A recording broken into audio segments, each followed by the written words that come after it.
This is Markin Out. Pro Wrestling Talk by Pro Wrestling fans. We marking out, y'all. Follow on Twitter. Pro Wrestling Talk by Pro Wrestling fans. We marking out, y'all. Marking Out. Pro Wrestling Talk by Pro Wrestling fans. We marking out, y'all. Brennan likes fisting. Pro Wrestling Talk by Pro Wrestling fans. We marking out, y'all. We're marking out. Pro Wrestling Talk by Pro Wrestling fans. Welcome to Markin Out, Pro Wrestling Talk by Pro Wrestling fans. This is episode 739. Thanks for listening. Hey, if you like listening, then make sure that you buy a t-shirt over at ProWrestlingTees.com/markinout. And make sure that you're downloading every single episode at markinout.com, but also on Apple Podcasts, Amazon Podcasts, Spotify, and iHeartRadio as well. Go ahead, give us a like on Facebook, and give us a follow on TikTok at markinout. You can also give us a follow on Twitter at markinout and on Instagram, markinout11. But that being said, I am one of your hosts, Dave the Rave. You can check me out on all social media platforms, David PTDPT.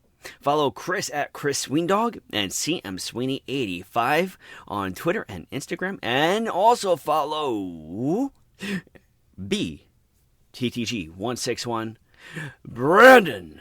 That's right, he's here too. How are you? I'm doing awesome as always. How about yourself? I'm doing very, very good. Very good. Getting ready to go to Michigan, Grand Rapids this weekend. I thought you were going to Battle Creek. No battling of any creeks. No 5-star frog splashes or as well. But going to Grand Rapids, Michigan, headed out Thursday evening, flying conference on Friday. APTA Michigan Student Conclave, where they invited me to be their keynote speaker. So very excited to be there to speak to the over 350 students going to be there. It's going to be an incredible event. I cannot wait. And then I'll be back on Saturday. You're going to plug Markin Out during your speech? Well, I think I have to, right? I think I have to, like at the end of my PowerPoint, I feel like you have to be on my thank you slide, right? I mean, it only makes sense. Like a video of me in a mask waving happy trails goodbye or something? I mean, I'll just have a little animation of you where I'll just click next and it'll just have you pop up like the end of a Looney Tunes episode. Just have you pop up in the center. That could work. How was your week? I think you're in that scenario, it sounds like you're calling me Porky Pig. You know, when I was thinking about the reference, I was like, I don't think that it is referring to him as Porky Pig. I know some people can take it that way, but it's not. And I'm like, you know what? I'll go for it. He's probably not going to say anything. And yeah, you did. I mean, how else am I supposed to interpret that? I mean, you don't eat pig, so it's not you. It seems like you called me the Looney Tune character. I mean, you are a Looney Tune character. Okay. You are a character of life. Well, how was your week? It was good. How was yours? It was good. I listened to Soraya's new book, Hell in Boots. That was quite the listen. Very, very hard topics at times, but I hope people listen to it and get something from it. There's some topics that I believe are discussed that I get too uncomfortable listening to. Some of those chapters are very uncomfortable to listen to. But Drew McIntyre is painted as like a saint in that. I'm happy that's cool. What he did was mentioned in the book, and I'm happy that he had the head on his shoulders to go and do that. Outside of listening to Soraya's book, I made a cheeseburger-inspired meatloaf, and I had some help from ChatGPT. All right. How did it come out? Well, I asked, first of all, I didn't forget the salt and pepper this time, so thank God for that. But it's like you never know what to make when you're making meatloaf, what style. I feel like a lot of people just make the same meatloaf over and over again. So I think I got it in my head to make the cheeseburger meatloaf. And then I asked ChatGPT how to spruce it up. And they suggested adding potato chips instead of breadcrumbs. That's interesting. So Switch. So I added potato chips and breadcrumbs, and it came out really good. I enjoyed this meatloaf. Mm-hmm. The glaze on top was ketchup, Worcestershire sauce, and brown sugar. That sounds really good. Yeah, it smelled so much like a McDonald's cheeseburger. It didn't taste like a McDonald's cheeseburger, but it's like that smell, man. McDonald's has to have like something in their food that is forever like buried in your brain. Even though I haven't had McDonald's in almost 15 years, it seems at this point, it's still like one of those things. Like I smell it, it just makes my mouth water. How long do you cook it? Like, how long does it take you to complete a cooking? Completed was maybe an hour and 10 minutes, maybe. All right. Do you add any bread? Any cheese or anything to yours? I did mix. I mixed cheddar cheese into it. Normally, when I do a meatloaf, I could add like Parmesan cheese to it. Yeah, that's what I did when I made mine. And you were what? Disappointed? What happened? I liked it a lot. I haven't cooked it in a few years, but this is back when I cooked it. My thing is, when I cooked it, I noticed that a lot of, I guess it was oil, rise to the surface. Not oil, it's the fat. So all the fat rose to the surface a lot. Yeah, that's what happens when you make meatloaf. So then what do you do with the excess? You just It just falls dab to the it with side. the napkin and... No, it falls to the side. I assume. I mean, like even when I made this meatloaf, there was fat on top, and I just poured the glaze over it. I didn't I in hindsight, I was like, I kind of wanted to dab it with the paper towel, but I didn't do that. It came out perfectly fine. Okay, so then that's a normal thing for all that to rise. Yeah, because there's nowhere else for it to go.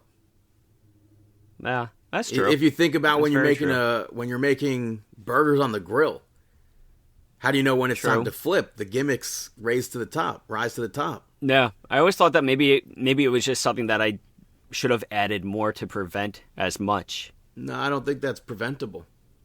It could be preventable, but I'm unaware of such a thing. Mm-hmm. So that was your. Oh, by the way, I got to say, I was going to say that was your Cooking with Brandon podcast. Yeah. Have you been watching television to see a Chick-fil-A commercial? Possible? They put customer customer reviews, but it's like a podcast format, and it's one of the most annoying commercials I'm seeing currently. And it's like I mean, obviously we're a podcast, people are listening to this, but to listen to a TV commercial of a podcast is just like next level annoyance. Mm-hmm. I don't know why I necessarily brought that up, but it really annoyed me this week. I have to watch it to recall it. It's really annoying. So, but yeah, that's basically all I did this week. I know you've been pumped for the MLB season. Those Yankee bats came out. Those Yankee backs are something else. But then I saw other people talking this week saying that if you've ever had a child in Little League, you're familiar with these bats already because they're training bats or something like that to help you hit home runs. Apparently that these bats are totally... First off, they're legal. Second off, apparently a lot of people use them. Like, it's not just a new thing from the Yankees. Apparently, torpedo bats have been utilized by select baseball players within the last few years, too. Like, there's been a player on the Cubs and stuff like that. It's just never had the focus of attention onto it. But apparently, other people have been using it. It's a very interesting bat. And for the Yankees to break those records, man, that's crazy. Hey, if it's legal and everything, it's just a change of the game and that nobody else thought about, until there's a rule in place to stop it. I mean, I'm okay with it. I like a good home run. I mean, I like home runs when they're for a team I'm watching hit them. True. Well, in my defense, I have Aaron Judge on my fantasy baseball team. So this is coming off as that Sidney Crosby autograph all over again. Hey, you know what? I think that I'm not a Yankee hater. You know, I'm just like how I'm not a Islander hater anymore. It's not worth it. I forget. Somebody tweeted something that I thought was so stupid, and I joined the conversation, and they messaged me back something as if they did the whole gimmick like, oh, well, my team this or your team this. And I'm like, brother, I don't own a team. Yeah. Like, you're not getting me with that. Like, Bam roasted, I don't care to that level, like, that you're obviously caring about, so. Oh, it was about the Harry Styles banner at Madison Square Garden. What about it? Because they were so pissed off the other week when they had that final ceremony for Sam Rosen. They were like, how hard is it for them to hang up a banner for Sam Rosen after all the years that he's put in at Madison Square Garden and with the Rangers? Which I'm not saying he doesn't deserve a banner. I feel like it could happen at the next ceremony that they have. Mm-hmm. But someone was like, oh, replace that stupid Harry Styles banner with one for Sam Rosen. And then someone was like, the only banners they hang in that dump of an arena. And I'm like, well, hold on a second. I think you're confusing Madison Square Garden with Nassau Coliseum. That's funny. And then they were like, oh, they put up 4 banners in 4 years, blah, blah, blah, pathetic franchise, blah, blah, blah. I'm like, I think you have me confused with the owner of the team. I don't own a hockey team, brother. I mean, also, I'm pretty positive the person that's disputing this is probably... They were a Devils fan. Oh. I was going to say, with the Islander stuff, they're probably born in the 60s or 70s. No, they were a Devils fan, and I wasn't about to trash the Prudential Center because I think the Rock is quite nice. It wasn't the greatest for concerts when I went, but certain parts of Prudential Center I didn't appreciate for concerts because when I went to see Fleetwood Mac, I had literally like one of the last seats at the top of the arena. And they moved us down. Somebody came over and gave us tickets. And they moved us down to the 100 section to like a really close view of the stage. But it was filled with like people at standing tables behind us. Where it seemed like they came to talk instead of listen to Fleetwood Mac. So that was bothering us. And it was like annoying that they were just standing there talking and not listening to the concert. There's no tribalism for me. Yeah, I mean that. And I think that people. I'm bringing us back to the original conversation, but the Yankees have their last World Series that they were in was last year, and then before that, it was 13 years since they were in a World Series, or whatever the statistic was. Something like that. I mean, how can you? What's there to dislike? This team been through the crap of it. Same thing with the Islanders, and now they're rebuilding. Get over it, people. Get over it. I mean, I wore a Yankees hat at a Yankees game multiple times. Yeah. I sat right next to Tanyan Sturtz, former New York Yankee. Yeah, don't know who that is. But I'm glad that you did. But yeah, so we had some pro wrestling this week, as we did every week for the past 739 weeks and beyond that. It opened on Monday Night Raw with John Cena. And before he could say anything, this was, by the way, the final, 3 p.m. show, the European tour show, which I'm probably going to really miss those early shows. But before John Cena could do anything, Cody Rhodes came out and he spoke about all the things that John Cena could possibly make fun of in regards to Cody Rhodes. Like his lisp, like him starting AEW, because Cody Rhodes started AEW and he got booed out of his own company. Mm-hmm. I can't stand that the AEW fans who still to this day say that Cody Rhodes had no hand in starting AEW. I don't know why people would even think about saying that. That's not even... It was Tony Khan meeting with Matt Jackson.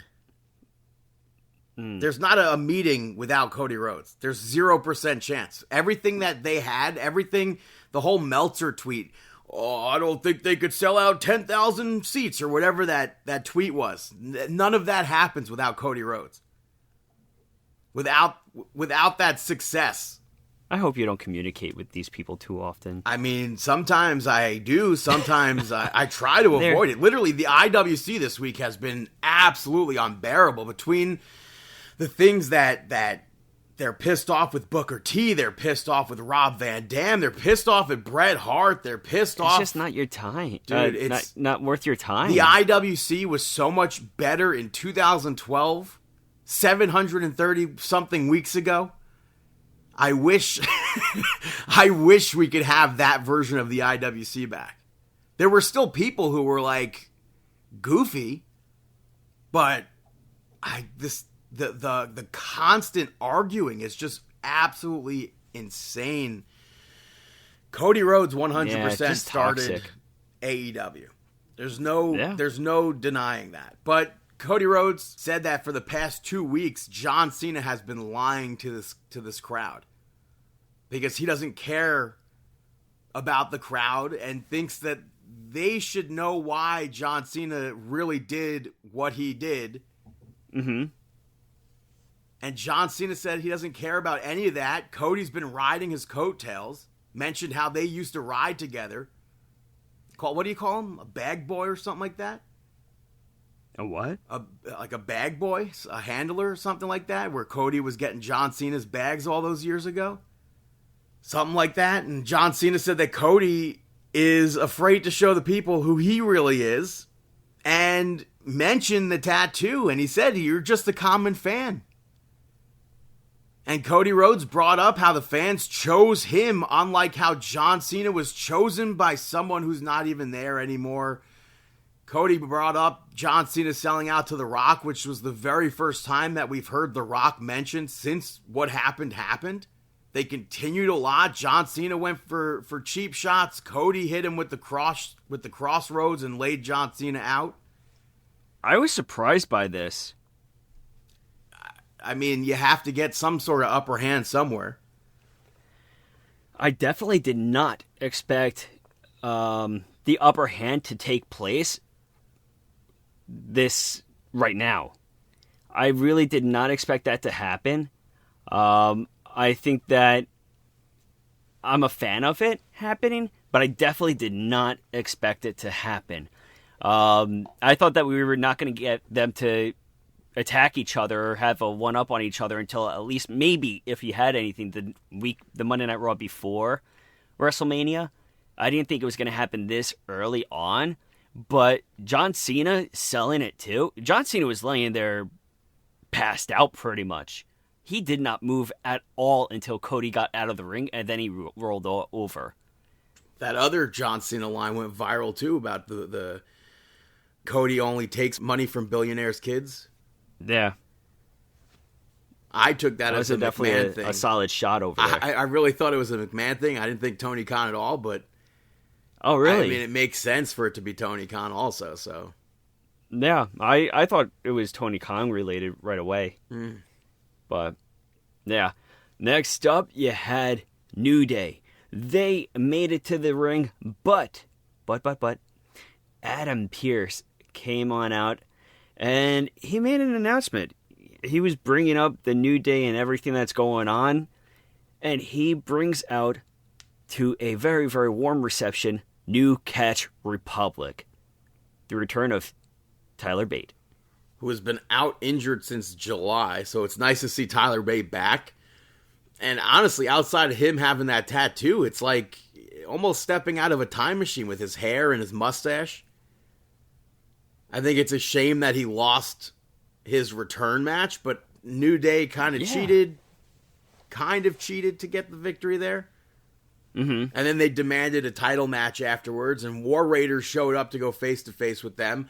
Backstage, Tyler Bate was happy to have been back, and Pete Dunne kind of yelled at him and like, brother, we just lost. Kind of get his head back on straight.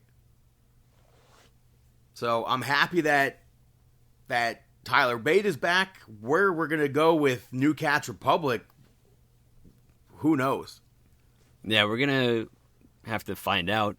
But next up, you had Gunther pick up the victory over Jimmy Uso before the matchup. Jimmy getting some pep talk from Jay. Yeah. You know, getting like a warning. And this match itself, it wasn't a one-sided match. I would say that Jimmy controlled a lot of this match. I wouldn't necessarily say he controlled it, but he definitely got a lot of offense in there. I think he had a lot more offense than Gunther. He even hit that Uso splash on him and all those other moves. Obviously, there's no way Gunther was losing that, like I said the other week. But once Gunther took over, you had Jimmy have a tiny comeback there. But Gunther hit that huge drop kick. He hit the power bomb. And then he lifted Jimmy up from the pretty much 3 count. He did that more than once, and then finally chokes Jimmy out to win the match. And then continues the attack. He continues that sleeper hold. Jay made the save. They played his Tron, so you knew Jay was coming out before that actually happened. But Gunther and he finally actually ran out. Yeah, Gunther, I was happy about that. Gunther ran out, and when Jay was helping Jimmy to the back, Gunther returned and attacked Jay. And he zip-tied Jay's arm to the ring ropes, so Jay couldn't get to Jimmy, couldn't help Jimmy out. And then Gunther proceeds to beat the ever-loving heck out of Jimmy. Jimmy gets busted the heck open, and Gunther chokes him out. I don't know. Yeah, I mean, he bloodied him up too. Yeah, it was super bloody.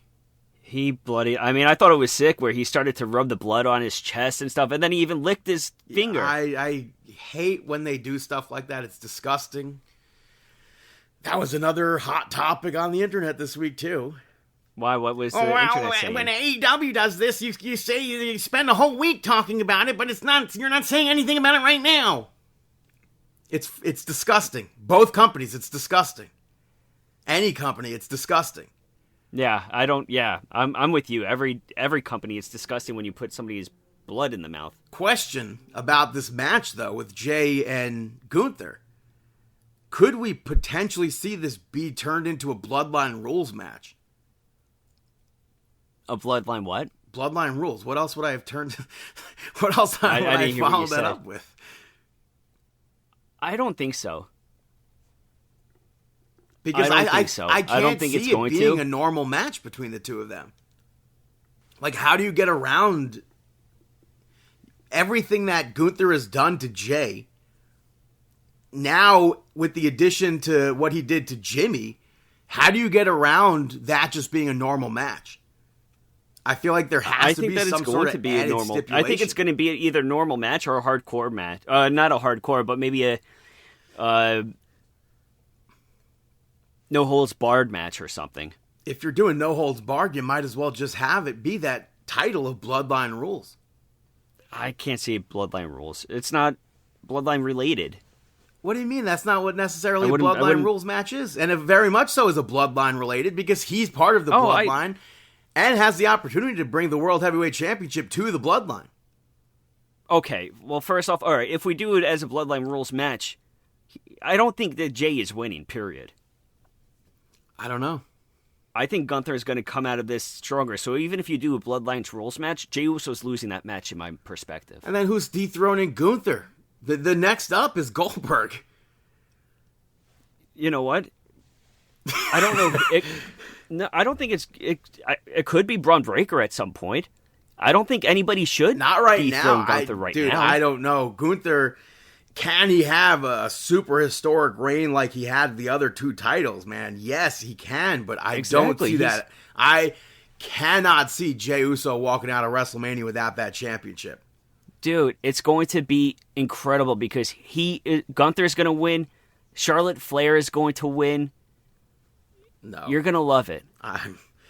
I won't hate if Gunther wins. I will absolutely take a baseball bat to my television. John Cena's going to win. Like Mick Foley, and if Charlotte Flair wins, I can't take that. That's absurd.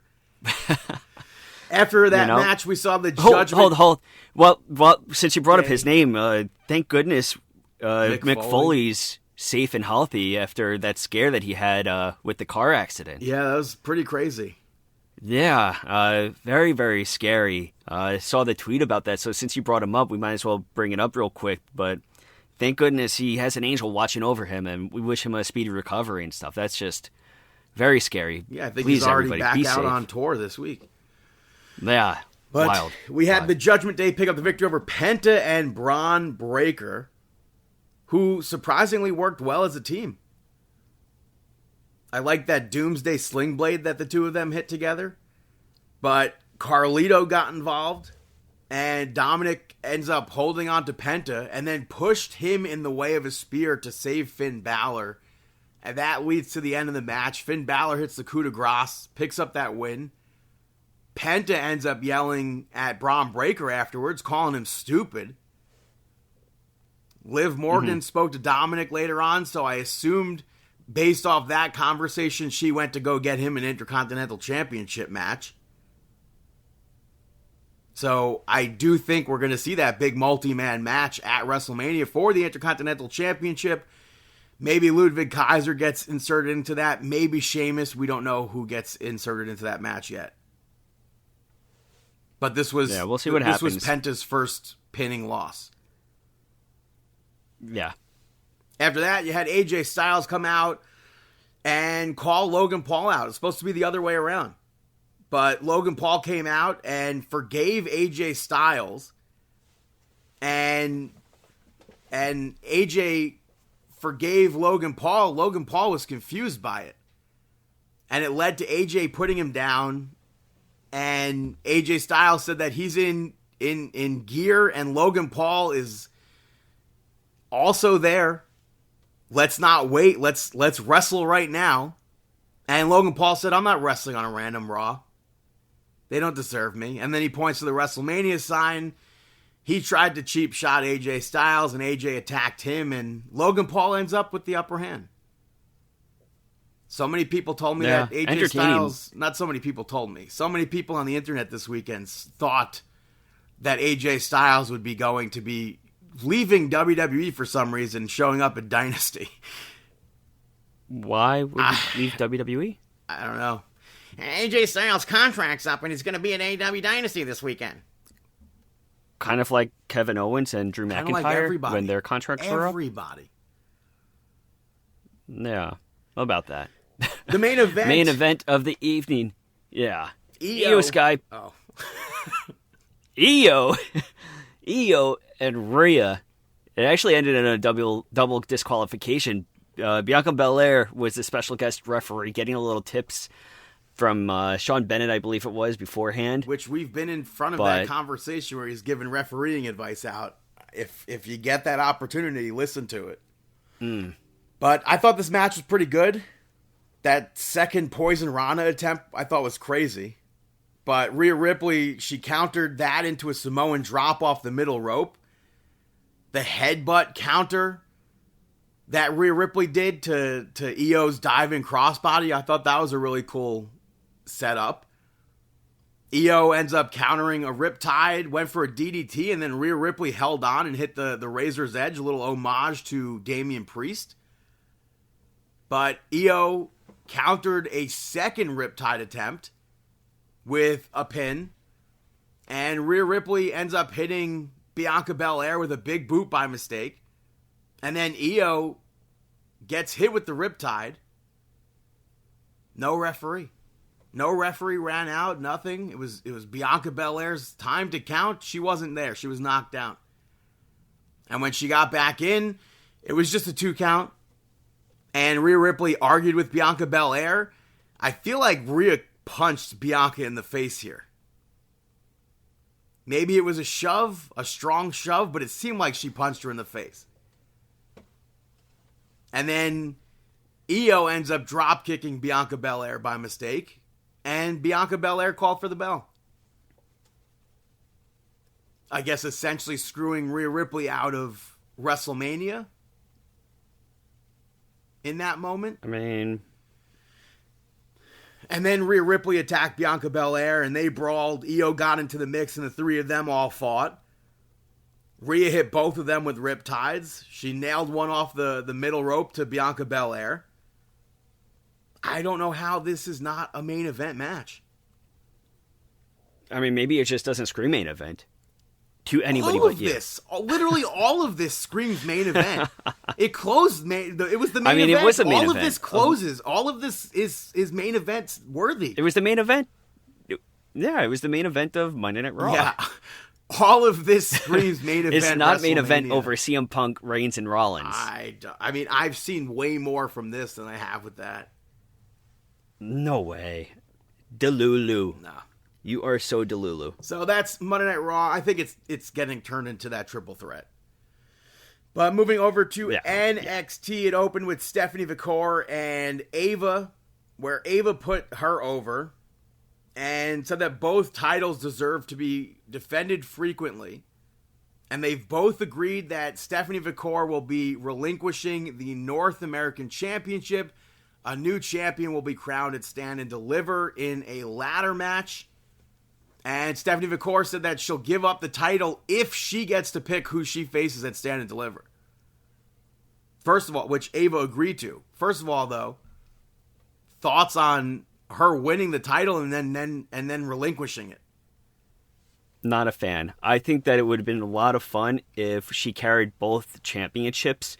And I think that it would have been okay. The only reason I think that they probably did this is because they didn't want her to lose, to be like defeated for one title while carrying another title. And that's what I said. I think that there's many different. That's like the main problem of that kind of title reign. Well, that's the thing. I've said it before. I think that she could have still lost one of the matches, but she could have lost it by maybe interference or distraction. Like, she's a face. If she could have easily gotten pinned by any heel on the roster from a distraction, or not even been pinned by the heel, but been caused a distraction by a heel, and she still comes out as on top. Well, I think that it wasn't. I'm not a fan of her being stripped of it. Jordynne Grace, not being stripped, she relinquished it. Yeah, two different things. But on the one occasion that she gets to choose the number one contender for her championship. Yeah, so Jordynne Grace interrupted to push herself as the opponent. Jada Parker showed up and spoke about what happened last week. Jordynne Grace kind of cost Jada Parker that championship match. And Jordynne Grace said that she fumbled her opportunity. It means get to the back of the line. And then Stephanie Vicor was like, well, it looks like you two need to work this out. It came to a quick spat with that one spot. Man, that spot with Jordynne Grace tossing that security guard over the top rope. Impressive. That popped the heck out of me, man. Yeah, that was impressive. But now we go to who will Stephanie Vicor pick for her opponent at Stand and Deliver. It seems like it's leading to Jordynne Grace. Yeah. In a perfect I think it world, has to be Jordynne Grace. I don't know necessarily a perfect world, but it would be cool if she picked Gail Kim. I wouldn't put her directly right in there. I can see Gail Kim having a match at some point. I think Gail Kim's definitely WWE bound, which is why she was released. I think she's going to sign to a Legends deal. It would be cool. But I don't think I don't think she'll probably be. Maybe she'll have like kind of like a Mickie James kind of a run or Trish Stratus run, which I feel like are two different runs.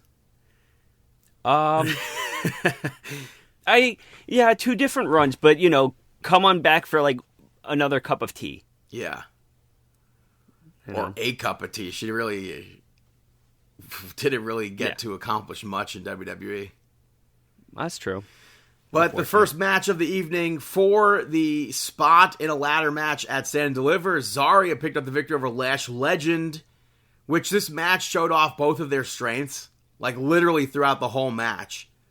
And I went into this thinking that Zarya was going to be the one moving to that ladder match. But once the match started, I couldn't tell who would win between the two of them. But obviously Zarya picked up that win. Yeah, it was a solid match. Next up, you had No Quarter Catch Crew pick up the victory over Hank and Tank. Hank and Tank, quite the losing streak. This week, though, they got advice from Pretty Deadly, who had them wearing the Pretty Deadly tops before the match, which that popped me. And they did in this match do some pretty deadly moves. And for the most part, they controlled most of this match, but no quarter catch crew ends up taking over when they went for spilt milk. And which it's weird that they controlled as much as they did and then went for that tag team finish from Pretty Deadly, only to end up losing. But I don't know, like, who is that tag team that's going to be like, this is what you need to do, and then Hank and Tank finally gets that big win. I don't know who that's going to end up being. I can't think. I don't know. You had Fraxium speaking to... Interesting. Fraxium spoke to Hank and Tank afterwards. They're not on the same page at this current moment. And then Swipe Right from WWE Evolve showed up. They were in the crowd, and then they were talking to Nathan Fraser and Axiom. And they were like, you're kind of like our Hardy Boys. We're the top in our division. You're the top in your division. We want to test ourselves. So I believe next week we're going to see Swipe Right on NXT television facing off Fraxium, against Fraxium. I mean, Fraxium's going on and off of being on the same page. Yeah. Now they're off. So it's nothing really new, but somehow they end up just doing it. Yeah. Earlier in the night, we saw the family talking and discussing Dark State, where they all gathered intel on the four members of the group, which I think this did a good job to introduce who Dark State actually is. To show off, there's multiple collegiate athletes, and also kind of show off maybe there's a rift in the family. Mm-hmm. Where Stax is like, we have to take the fight to them, and Tony's like, no. The last time that happened, it didn't work out. And then fast forward to later in the night, we have Trick Williams come out, and he said that even though Obafemi is champion, he is still the man. Which Javon interrupted and said this time last year, Trick Williams was in the same spot that Javon's in now. And he wants that number one spot. And unlike Trick Williams, he doesn't need to break out of someone else's shadow. Obviously alluding to Carmelo Hayes. And then Trick Williams was like, you're in my shadow. You need to break out of my shadow. Which really, I don't necessarily think he's in his shadow. I don't think so either. And then Javon hit Trick Williams with that line. He's like, you're not Trick, you're Carmelo Hayes. Basically calling him a hypocrite here. And then Obafemi came out and said that Javon dropping him last week was a lucky shot. It's not happening again. It was all luck. And then Ava officially announced that this match is going to be a triple threat at Stand and Deliver for that championship. Yeah, Trick Williams dropped Javon Evans. Obafemi drops Trick Williams. And then Dark State showed up. They took down Obafemi. They attacked Javon Evans. And it looked for a second they were squaring up with Trick Williams. And it maybe looked like it could have been the person joining Dark State. Mm-hmm. They end up taking Trick Williams out too. It was pointed out to me on Twitter that it still could potentially be some sort of aces and eights situation where Trick Williams, even though he was beat down by Dark State, is in fact the leader of the group. It's funny you actually said that because you told me at first. But then this morning on Busted Open, Bully Ray brought up that storyline, aces and eights. So, and the similarity about how he did that. But you said it first. I got it from someone who tweeted us. Mm-hmm. So it seems like it could very much so, because the only times that they show up seemingly is with Trick Williams. Makes you wonder. And then Ava made a 6-man tag for next week with the triple threat main event of Stand and Deliver and 3 members of Dark State. Maybe that's when we'll find out that Trick Williams is an inside man. Yeah, we'll see what happens with that. But I think that he is the leader. Yeah, I feel like I have to see a little bit more from Dark State, though. Unless that's when we find out is at Stand and Deliver and Trick goes over. True. I guess we'll find out. But next up, you had Kalani Jordan pick up the victory over the person who remained in the Royal Rumble the longest for the women's division, Roxanne Perez, to qualify for Stand and Deliver. I was surprised by this. I wasn't. Kalani Jordan was so fired up that I didn't think... And the way that Roxanne has been acting recently, I feel like they're just like waiting for post-WrestleMania season to get her on the main roster. Mm-hmm. The match itself, I thought, was pretty even. When you thought Roxanne Perez was in control, Kalani Jordan would get the upper hand. When you thought Kalani Jordan had the upper hand, you had Roxanne get the upper hand. And in the end, Kalani hit that one-of-a-kind split-legged moonsault, picked up the victory there, and moves on to Stand and Deliver. Nah. Who's next for that? Solid win. All the women in the locker room are all pissed off at everybody here. Yeah, a lot of hectic stuff going on. There's a tease between Sol Ruca and Zarya maybe breaking up and maybe having Sol Ruca also be in that match. So, we'll see who else qualifies for that championship match. The main event of NXT. AEW fans, not a fan of this at all. Just stop watching. Stop paying attention. But if this was the main event of Dynamite, you know that they would be loving it. This isn't even worth a pre-show match in AEW.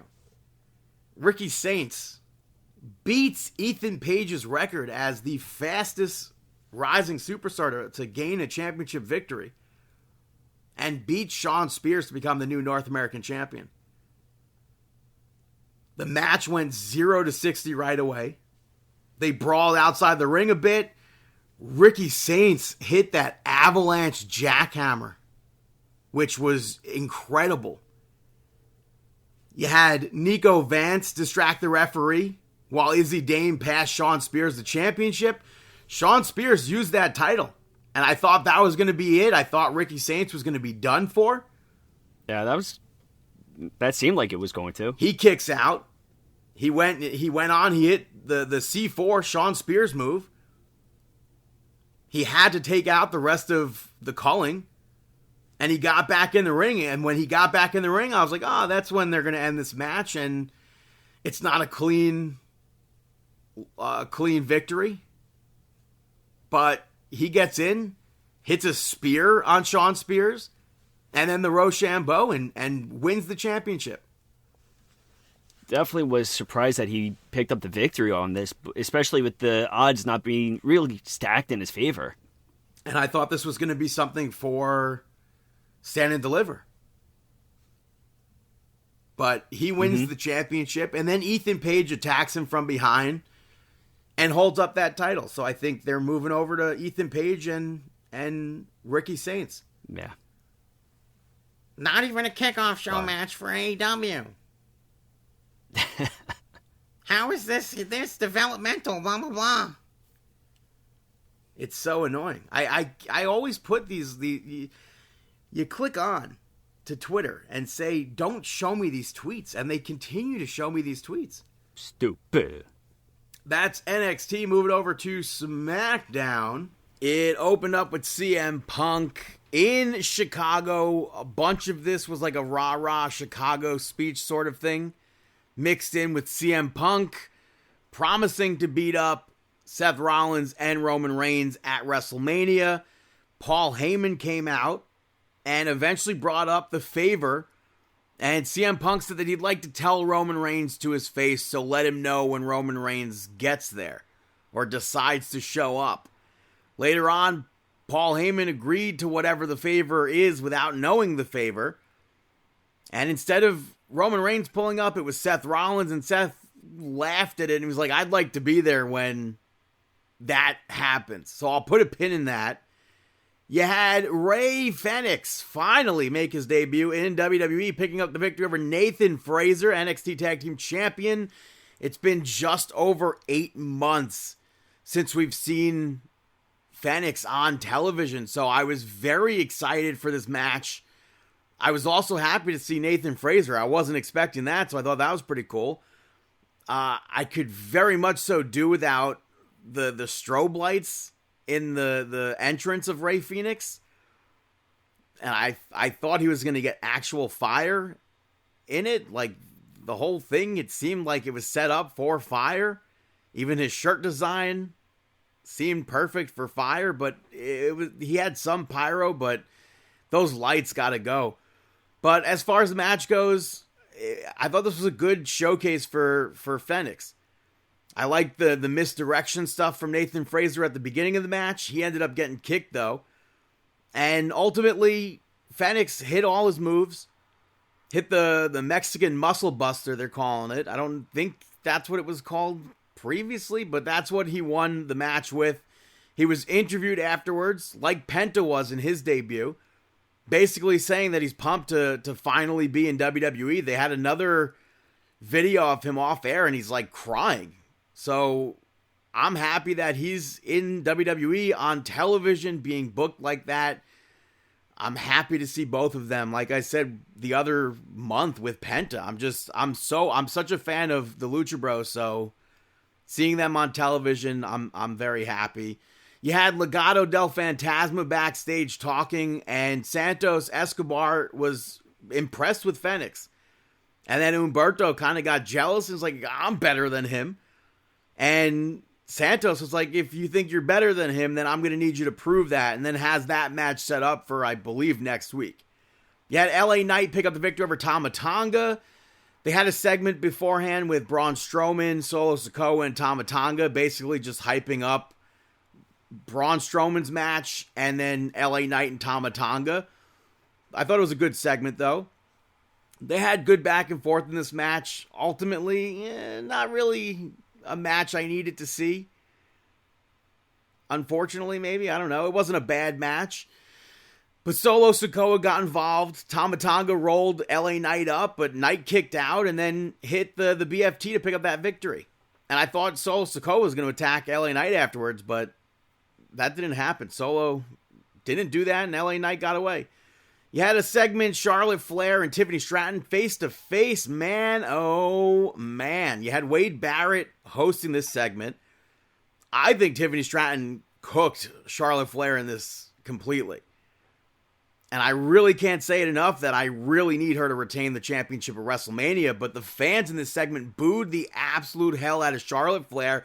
She couldn't get a word out. She started to laugh during this. Tiffany Stratton mentioned how after WrestleMania, Flair's, I forget what the actual record is for Flair, but she said after WrestleMania, she'll end up alone like in real life, 0-3 or something like that. And Charlotte clapped back with, is that why Kaiser's in my DMs? That was so cringe. I thought that was awful. It felt like I was watching Jim Duggan versus Matt Bourne from 2011 or something like that. If you know, you know. This segment was wild. Not in a great way. But like I said, I really hope Tiffany Stratton retains. You had Motor City Machine Guns pick up the victory over DIY to become the number one contenders. Street Profits were ringside to watch this match. Oddly slow at times. But the top turnbuckle pad came off at one point. Ciampa, I don't recall if he tried to use that at all, but at one point he got his feet up on the ropes during a pin, which Charles Robinson cut the pin off. He saw that. Ciampa ends up running at Chris Sabin. Sabin dodges it and sends him flying into that exposed turnbuckle, leading to Chris Sabin to get that pin. There was a good segment after that with Pretty Deadly and Mellow Don't Miz. I thought more than just one team would be facing the Street Profits at WrestleMania, so I'm not sure. With Motor City Machine Guns becoming number one contenders in that match, they didn't announce it'll be at WrestleMania, but I assume it will. At least I hope it will. You had Naomi pick up the victory over B-Fab. Jade Cargill attacked Naomi from behind during her entrance, and then she started fighting security. Naomi got into the match. The bell rings. If they had B-Fab roll Naomi up for like the quickest pin, I would have been totally fine with that. The match kept going though. B-Fab had some pretty good offense in this. Ultimately, in the end, Naomi won with like a kneeling code breaker or something. I don't really know how to describe it other than that. Some sort of eat defeat situation. I thought that was a cool finish. And then she called Jade Cargill out afterwards. Jade attacked her from behind. And she went for Jaded. Security showed up again. And Naomi ran off while Jade Cargill ends up fighting security again. Nick Aldis ran out. Or walked out, whatever, and announced this match for WrestleMania. So at WrestleMania, we will be seeing Naomi versus Jade Cargill. And then Nick Aldis announced Kevin Owens as if there was some major news that seemed like it was leaning towards Kevin Owens needing to retire. And Kevin Owens came out and said that he has a severe neck injury and now he needs neck surgery, which is very unfortunate. And then Randy Orton came out. I thought there was going to be something there between the two of them, a handshake or something. It was Randy Orton really just staring at Kevin Owens, kind of like it sucks. This is a sucky situation. And Nick Aldis said that unfortunately, with this news, Randy Orton is no longer in a match at WrestleMania. And then Randy Orton dropped him with an RKO. If they pivot from Kevin Owens versus Randy Orton to Randy Orton versus Nick Aldis, I think that would be absolutely crazy. It would be cool. I don't know if I see that happening, but the news with Kevin Owens is just absolutely gutting. It really sucks. You never want to hear any sort of news about someone having a neck injury, let alone any injuries.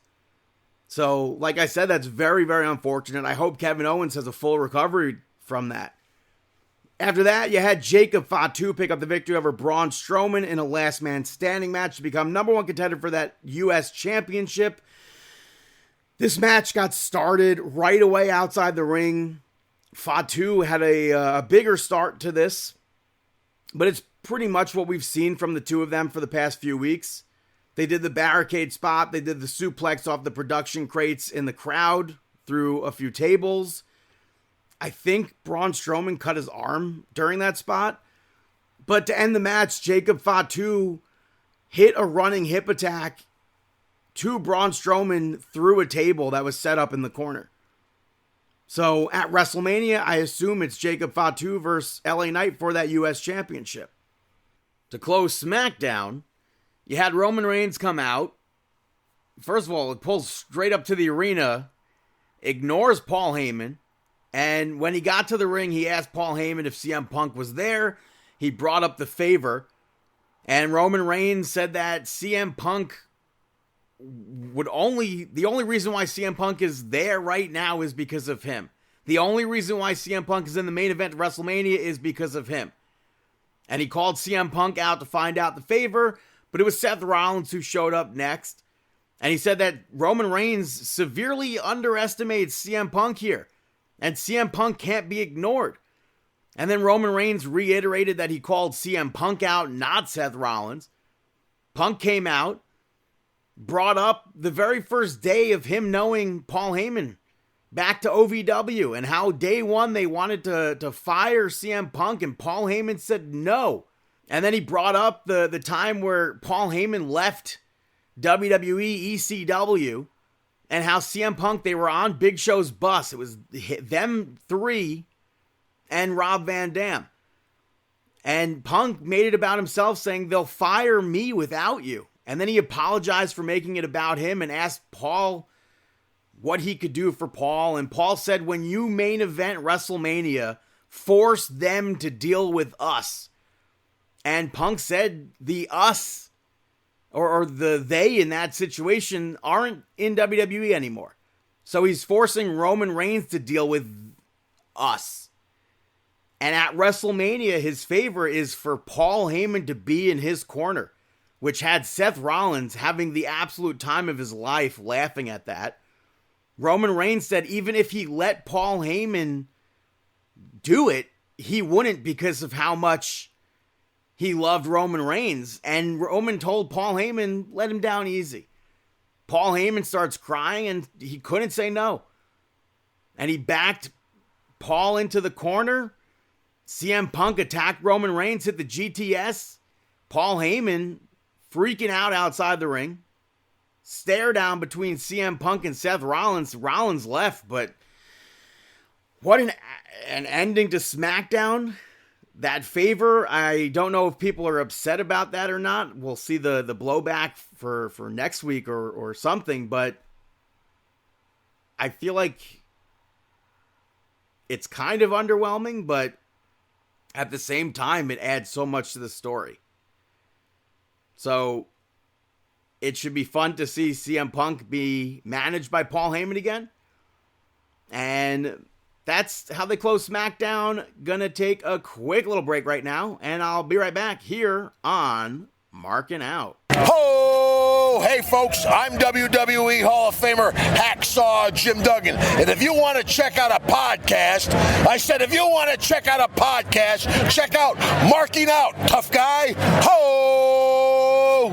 Welcome back, ladies and gentlemen, to Markin Out episode 739.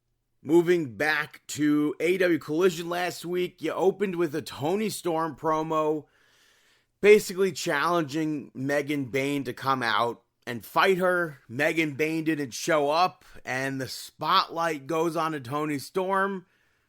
She admits that Megan Bayne was the better woman the other week. And then out of the darkness, with a kick, Penelope Ford nailed Toni Storm right in the face. And they brawled. Toni Storm took her down. Megan Bayne showed up from behind and took Toni Storm down. I thought that spotlight stuff was very well done. On Dynamite, Toni Storm picked up the victory over Penelope Ford. The match was decent, nothing crazy. You knew that Toni Storm was winning that match. But I think at least Penelope Ford had a good showing in this match. You had Jay White pick up the victory over Kevin Knight. You could hear a pin drop when Kevin Knight came out. They played like a 25-second picture-in-picture video of his big spots from New Japan. I think they could have done more for that. He was on a couple of AEW Dark episodes and the pre-show for Forbidden Door a few years ago. This was his first one-on-one match. There were some minor slip-ups, so that was unfortunate. I think the best spot of this match were those chops. Those chops were brutal. I think that was probably the best part of that match. And Jay White spoke about how Kevin Knight went through the New Japan dojo just like he did.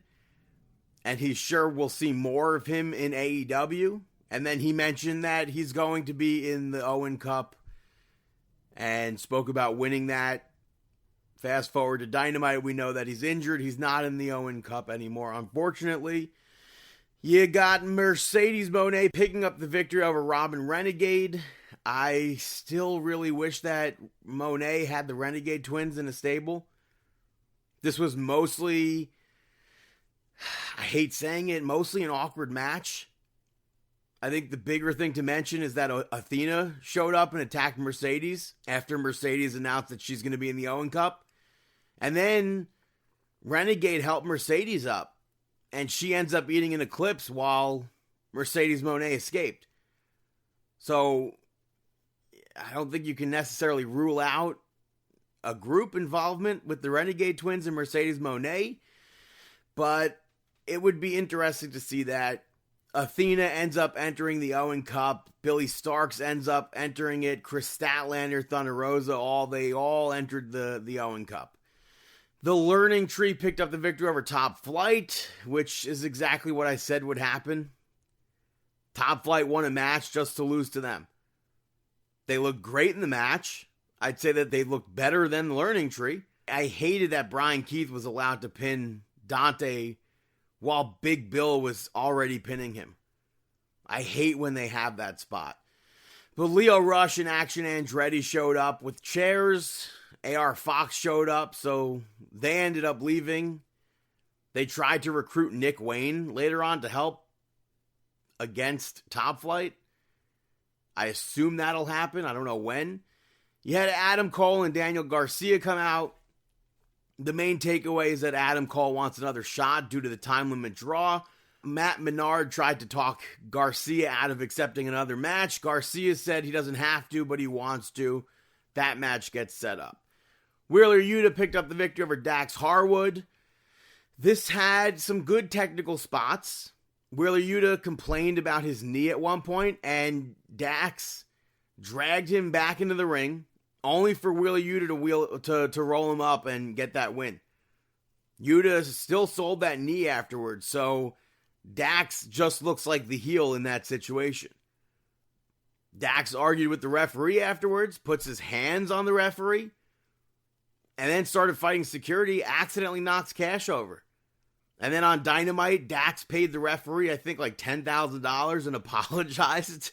And he also apologized to Cash, but Cash stopped him from hugging him. He's like, we're focused on the Trios Championships. After that, we need to talk. Yet Hologram pick up the victory over Blake Christian. I assume that's happening because they had a match at Revolution. Or they were in the same match at Revolution, I should say. This was your standard high-flying match. They matched each other move for move at times, which that went viral. Some of it looked goofy. Overall, it's really just a nothing match to me. There's no story. There's no real story, at least. Maybe if Hologram was entering the Owen. Maybe if Blake Christian was entering the Owen. But this was, honestly, it was just a match to have Hologram continue his, 22 win streak or whatever they say. Main event saw Jamie Hayter pick up the victory over Billy Starks. Queen Aminata was supposed to be in this match, but she got hurt. Serena Deeb told Queen Aminata that it was all preventable, and she didn't listen to her, and then she forced that book upon her. But it was good to see Billy Starks again. I wish she was the one that won that match over Jamie Hayter, since the last time she won a match on AEW television was 2023. And the only match she won on AEW TV, especially since Billy Starks is entering the Owen. I did like that springboard Haterade that Jamie Hayter used to win the match, though. Over on AEW Dynamite, you had Swerve and Willow Nightingale pick up the victory over Mox and Marina Shafir in a tornado tag match. I think the only person people cheered for during the entrance was Willow. And then they chanted Swerve's house. But outside of that, I don't know, man. They fought for maybe 5 minutes outside the ring before they actually started the match. Jon Moxley ends up fighting Willow at one point, so Swerve goes to fight Marina Shafir, and she's like yelling, do it, and he stops because Mox stops. I feel like that's goofy. Marina Shafir couldn't get Willow up for a powerbomb at a table spot, so that was unfortunate. I feel like they should have pivoted to a different move there. Swerve, in the end, accidentally hits Marina Shafir with the house call. And I feel like that should have just been the pin right there. Instead of that, though, he makes Willow pick her up and hit the Doctor Bomb to pick up that win. And then Jon Moxley, while they were celebrating, dropped Willow with the double arm DDT. And then later on, Swerve threatened to take Jon Moxley out by the end of the night. I feel like he should have looked directly into Renee's eyes to say that. I wish he did that. And then to fast forward to close the show, Swerve and Prince Nana, it looked like they got into a verbal fight. Prince Nana stormed off, and then Hangman showed up to yell at Swerve. They traded quips back and forth, and Swerve finally admitted that he did deserve to have his house burned down. I thought that was probably like the highlight of this episode of Dynamite. For as much as I hated that storyline between Swerve and Hangman, that was like a big step in that storyline that I'm happy they had that. So Hangman, it gets separated by security, whatever. Hangman leaves. And then the Death Riders show up and attack Swerve. It seemed like they would have been right in front of him to where it makes no sense as to how Swerve didn't see them. But they dragged him to the ring. Claudio powerbombs him onto glass. And then Swerve, like The Undertaker, sits up. And you can see that none of the glass is in his back. You can see his back's not bleeding or damaged or anything. If you're going to do a spot like that where you want us to believe that it's real glass, don't have him sit up. Because it's just sitting on his back. There's no blood, nothing. But rewinding, you have the Hurt Business. Before Bobby Lashley could say anything, MJF interrupted and said that Bobby Lashley kind of disrespected him last week, but he's letting it slide because he's boys with MVP. And then he said that he can help Shelton Benjamin and Bobby Lashley hold on to those tag team championships for a long time, and in return, they can help him get his championship back. And MJF said that they need him, and Lashley said he doesn't trust him, nor do they need him, and he told MJF to go prove himself. The learning tree came out after that. That ties into them wanting the titles. They beat Enhancement Talent.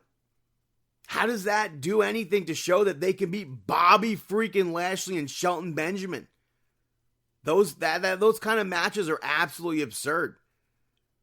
Like, you go from beating Top Flight, which is, yeah, great, they're a team, but they have no wins recently, or almost no wins recently, to Enhancement Talent. Why would I even remotely care about a tag team title shot when that's the match you just had? You had Will Ospreay and Kevin Knight pick up the victory over Blake Christian and Lee Johnson. They, in this match, kept hyping up how great of a high flyer Kevin Knight is, and it seemed like they were trying to sell it like nobody else in AEW can do what he does. But they compared him to Dante Martin, and so many people on that roster do exactly what he does. So I don't get them selling him like that. This match happened because Knight and Ospreay are facing off in the Owen Cup. But I don't think this match was necessary at all. Ospreay's a face. It's not like can they coexist sort of things. It makes sense if they're going to do matches like this for Mercedes and Harley on Collision for them to team up together because they have tension. There's nothing between Ospreay and Kevin. You had Brody King pick up the victory over Lance Archer. This was exactly what you picture it being. Don Callis got involved for Lance Archer to gain the upper hand a little bit. They brawled outside of the ring a lot. I think the only reason why this happened was because Brody's facing Takeshita in the Owen Hart tournament, and nothing more than that. He needs to look like he can beat Takeshita. Takeshita's obviously beating Brody King. Main event saw Edge pick up the victory over Claudio. I like Edge and I like Claudio, but this match was so boring. They did so much in this match that I felt completely unnecessary. There's no reason on a random episode of Dynamite to do that spear to the outside like that. There's no reason to go up to the top rope and do those moves like that. On a pay-per-view, sure. Maybe with them building to the spot, sure. But they didn't build to the spot. Towards the end of the match, Claudio grabbed chairs for a concerto. The referee takes a chair away. Edge ends up cheating. He low-blowed Claudio. And then he speared Claudio to pick up the victory there. What kind of main event is that? Why is that closing the show like that? Match-wise, I should say. Because closing the show was that glass spot. That was a terrible spot to close. But AEW Dynasty is taking place this weekend in Philadelphia, Pennsylvania. I'm sure so many more matches will get announced. You got Mercedes Moné versus Julia Hart in the first round of the Owen. I'm going with Mercedes Moné. I wish that Julia Hart wasn't put in a position where she's losing to Mercedes Moné like that. Will Ospreay versus Kevin Knight in the first round as well. I would be so shocked if Kevin Knight advances. I'm picking Will Ospreay. For the AEW Tag Team Championships, the Hurt Business taking on the Learning Tree. It's the Hurt Business. Daniel Garcia defending the championship, the TNT title against Adam Cole. No time limits, no outside interference. This one's tough to call. I'm going to say Adam Cole. You have a title versus mask match Ring of Honor Championship on the line. Jericho versus Bandito. I think Bandito's obviously winning that Ring of Honor Championship. At Dynasty, Trios Championships, Rated FTR looking to get those titles from the Death Riders. I think not a chance. Death Riders retaining that. Three-way for the AEW International Championship. Omega versus Ricochet versus Speedball Mike Bailey. Kenny Omega retains that. Women's World Championship, Timeless Toni Storm versus Megan Bayne, Timeless Toni Storm. And then the AEW World Championship, Jon Moxley versus Swerve. I think it's Swerve's house, but all of me wishes it wasn't Swerve. But that's AEW Dynasty. Hey, Brandon, got any shout-outs? Damn it, Bobby, how many times do I have to tell you to listen to Brandon's shout-outs? The first shout-out goes to A Complete Unknown, which is the biographical drama that follows Bob Dylan when he moved to New York and the rise to stardom for him. Timothy Chalamet stars in it as Bob Dylan. I had absolutely no idea when I was watching this film that Edward Norton was, first of all, in the movie, let alone that he was... Wasn't he like... He plays... Yeah, he plays Pete Seeger. Yeah. He killed it as Pete Seeger. I'd watch a whole movie of Edward Norton as Pete Seeger. I thought that was very well done. This whole thing, I'm surprised none of this won any awards. Any major awards, I should say. Mm-hmm. Elle Fanning portrays Bob Dylan's girlfriend, but he requested that they change her name for the movie, so it's not exactly his girlfriend, but based on her. You had Monica Barbaro as Joan Baez. And when the news came out that they were making this movie, I was first of all, I was very excited. And then I heard that Timothy Chalamet was going to be Bob Dylan. I was like, what? How is that even possible? And I think he knocked it out of the park. They all sing in the movie. Literally they're not singing over a real track or anything. They're all singing the songs. I was very surprised with all of this. It's out on Hulu. It's out on the Disney Plus gimmick if you have the package. I would highly suggest watching this movie. There you go. My next shout out goes to Mufasa the Lion King, which is now out on Disney Plus. I watched it this past weekend. I do wish I saw it in theaters, but when it came out last year, I read, which this didn't impact me, but when it came out last year, I read so many negative reviews about this movie.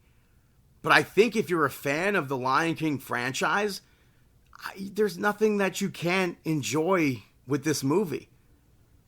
The main cast from the 2019 movie, they're back, but they're not in it as much because it's told by... the movie's like a flashback, basically. Mm-hmm. It's about how Mufasa and Scar met and how Mufasa becomes king. Huh. I don't know. That's interesting. I don't know what's next for the franchise. I assume they could introduce... They not to spoil it or anything, but they do introduce that Simba has a son. Although I don't think they necessarily... I don't know if they did say it was his son or not, but if you follow the Lion King franchise, you know that Simba has a son also. So his daughter, Mm-hmm. I think, what's her name? Blue Ivy Carter. I think she was really good as Simba's daughter. But now you have the introduction of Kion, and not by name, but I think if they do a third movie, they could potentially introduce the Lion Guard, which was a television show that aired somewhat recently. So I don't know where they take a third movie. It could be that. It most likely won't be, but I think it would be cool if they did.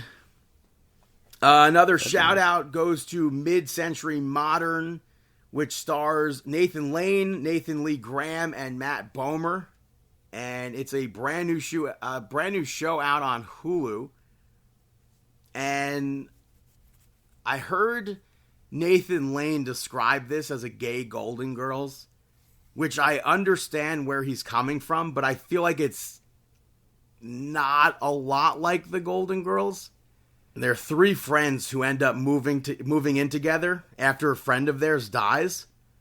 You have Linda Lavin starring in this as well as Nathan Lane's mother. She unfortunately passed away during the filming of this show, so they have a whole episode dedicated to her. But it's done in front of a live studio audience. Most of the main cast have done theater.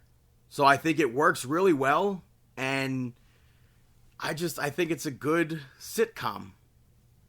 So if you're a fan of that, I think people are like, oh, the laugh track sucks, it's too much. I don't think the jokes work without a laugh track. And it seems like they're real laughs because they're not like getting over the top crazy laughs.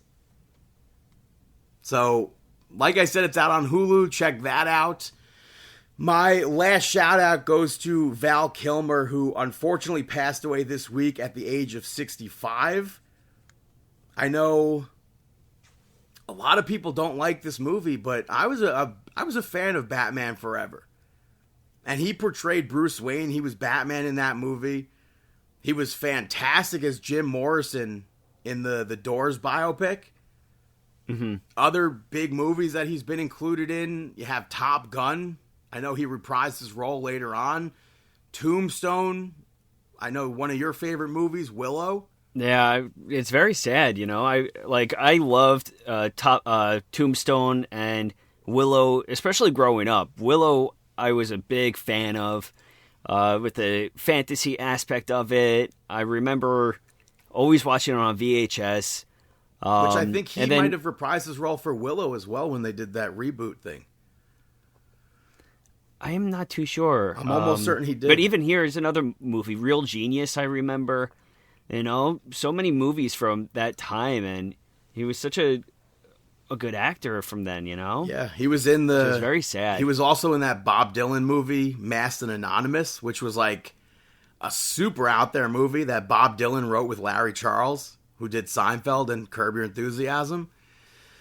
But something I wish I got to see live was Citizen Twain, which Val Kilmer wrote and starred in as a live play as Mark Twain, which he's like completely unrecognizable as Mark Twain. And based on the clips that I've seen, it seemed like it was so good. And it was only performed out in California, if I'm not mistaken. Mm-hmm. I wish that went to Broadway, and I wish I got to see something like that live. So it's very unfortunate that he passed away, especially after all his struggles recently. Yeah, very sad. You know, he had like everything he was going through, a lot of stuff with like throat cancer. Yeah. And very, very sad. So go watch his movies. There's a ton to pick from. And those are my shout outs. Now it's time for our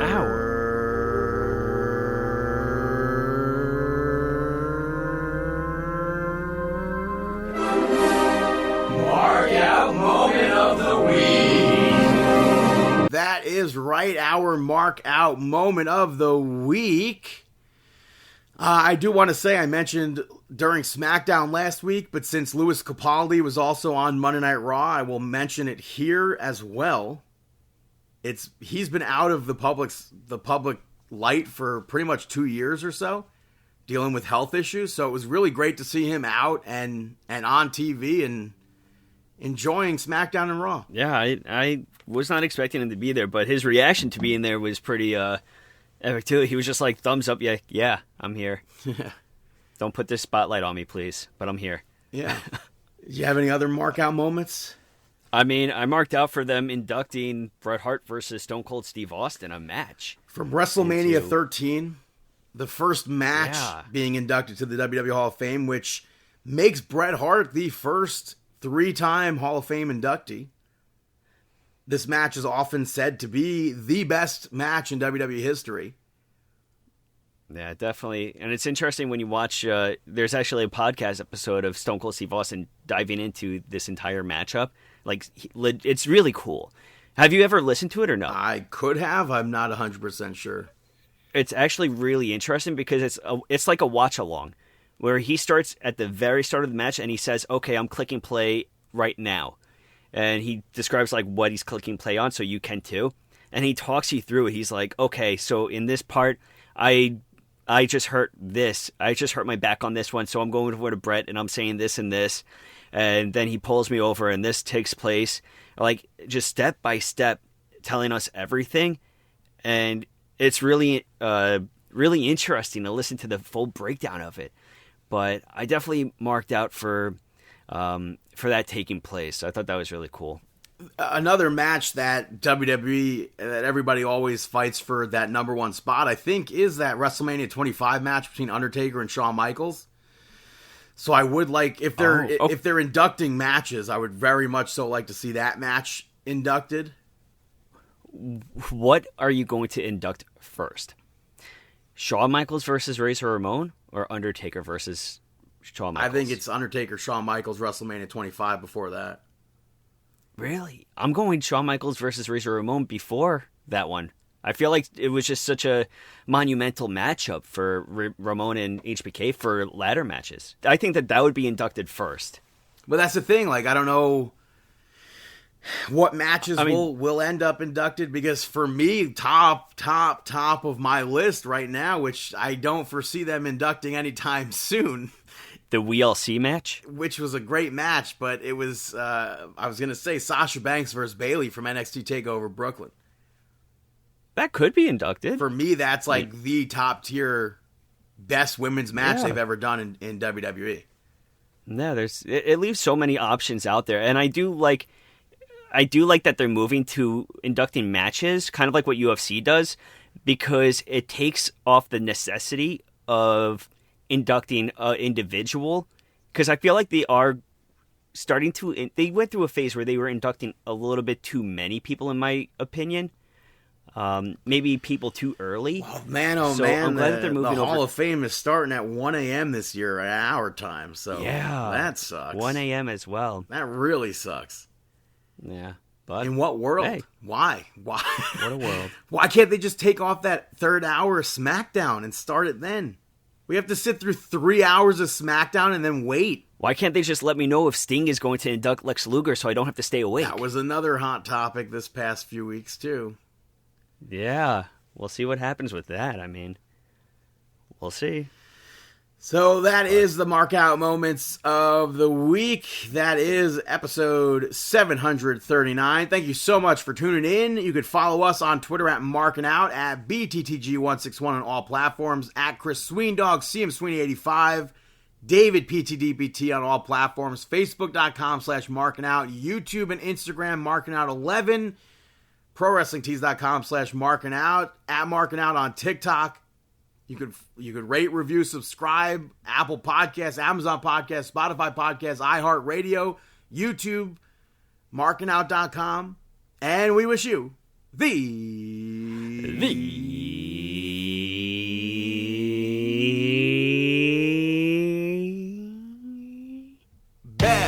best of luck in your future endeavors.